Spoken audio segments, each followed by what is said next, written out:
A histogram is a special type of bar graph which allows you to vary the width of the bars so that you can use thinner bars to give a greater resolution, greater level of detail in the more interesting areas of the histogram, and much broader bars just to give the general shape in the less interesting areas. The other key point about a histogram is it's the area of the bar and not the height, which represents the number of people.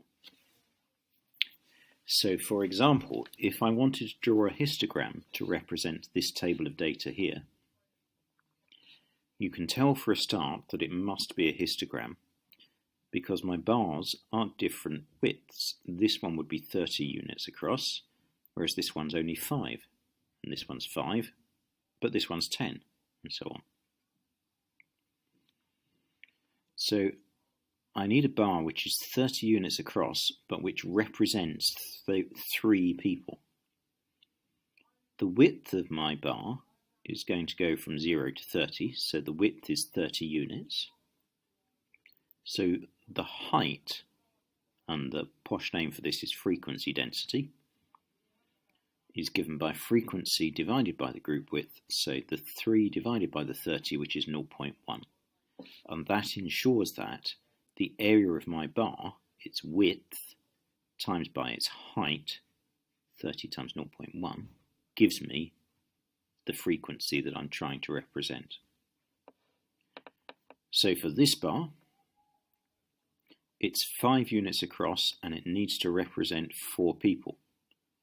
So the width is 5, so I would have a bar that was 5 units across, needs to represent 4 people, needs to have an area of 4, so the height, whatever it is, width times height gives me the area, so the height would have to be 4 divided by 5, or 0.8. It's the same formula as I used over here. Frequency divided by group width gives me the height of the bar, which in mathematical terms we're calling frequency density. So if I carry on doing that, you should be able to see that this table here matches up with this histogram here. Okay, so on the x-axis I'm showing whatever this was, height, score, age, weight, and on this axis I've got frequency density, and this bar represents 3 people. That's the area of the bar.